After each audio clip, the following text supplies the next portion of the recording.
ഞങ്ങളുടെ വാർഷികത്തോടനുബന്ധിച്ച് ഞങ്ങൾ നടത്തി വന്ന ബയോടെക് ഗ്രീൻ എക്സ്പോ അത് 1 മാസം കൂടി ദീർഘിപ്പിച്ചു എന്നുള്ള ഒരു സന്തോഷ വർത്തമാനം അറിയിക്കുവാനും അതോടൊപ്പം ഞങ്ങൾ നടത്തിവരുന്ന വിവിധ മത്സരങ്ങൾ സ്കൂൾ കുട്ടികൾ ഉള്ള മത്സരങ്ങൾ ഏകദേശം കഴിഞ്ഞു. ഇനി അടുത്ത ലെവലിൽ ഞങ്ങൾ കോളേജ് കുട്ടികൾക്കായിട്ടുള്ള മത്സരങ്ങൾ ആരംഭിക്കുന്നു. അതോടൊപ്പം തന്നെ റെസിഡൻസ് അസോസിയേഷനുകൾക്കായി അവബോധന ശില്പശാലകളും അവർക്ക് ഉള്ള കണ്ടസ്റ്റുകളും ഞങ്ങൾ നടത്തുവാനായിട്ട് തീരുമാനിച്ചിട്ടുണ്ട്.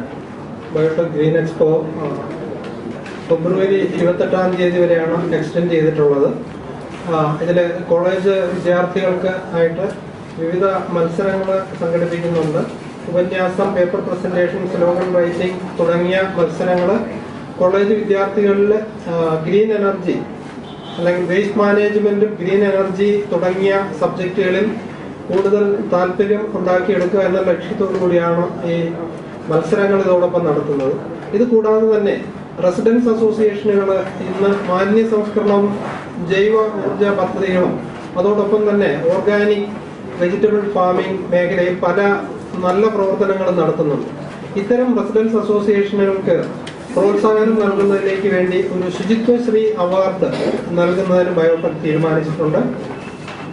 10,000 രൂപയും പ്രശസ്തി പത്രവും ഫലകവും അടങ്ങുന്ന അവാർഡ് ഒരു വിദഗ്ധ സമിതി തിരുവനന്തപുരം ജില്ലയുടെ റെസിഡൻസ് അസോസിയേഷനുകൾ സന്ദർശിച്ച് അതിൽ നിന്നും ഏറ്റവും നല്ല റെസിഡൻസ് അസോസിയേഷനെ തിരഞ്ഞെടുക്കുന്ന വിധത്തിലാണ് ഈ അവാർഡ് ഏർപ്പെടുത്തിയിട്ടുള്ളത്. ഇതുകൂടാതെ ഏറ്റവും കൂടുതൽ ബയോഗ്യാസ് പ്ലാന്റുകൾ സ്ഥാപിച്ചിട്ടുള്ള റെസിഡൻസ് അസോസിയേഷനുകൾ, ഏറ്റവും നല്ല നിലയിൽ ജൈവ പച്ചക്കറി കൃഷി നടത്തി വരുന്ന റെസിഡൻസ് അസോസിയേഷൻ, അതോടൊപ്പം വീട്ടമ്മമാർക്ക് ഈ പ്രോഗ്രാമിൽ കൂടുതൽ താല്പര്യം വരുന്നതിലേക്ക് വേണ്ടി ഒരു പാചക മത്സരവും ഇതോടൊപ്പം നടത്തുന്നുണ്ട്.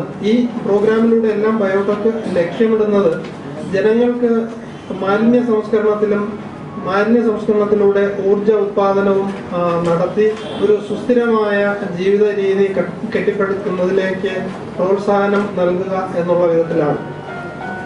അവാർഡ് വിജയികളെ അടുത്ത ലോക പരിസ്ഥിതി ദിനത്തിൽ അവാർഡ് നൽകുന്ന വിധത്തിലാണ് ഈ പ്രോഗ്രാം ക്രമീകരിച്ചിട്ടുള്ളത്.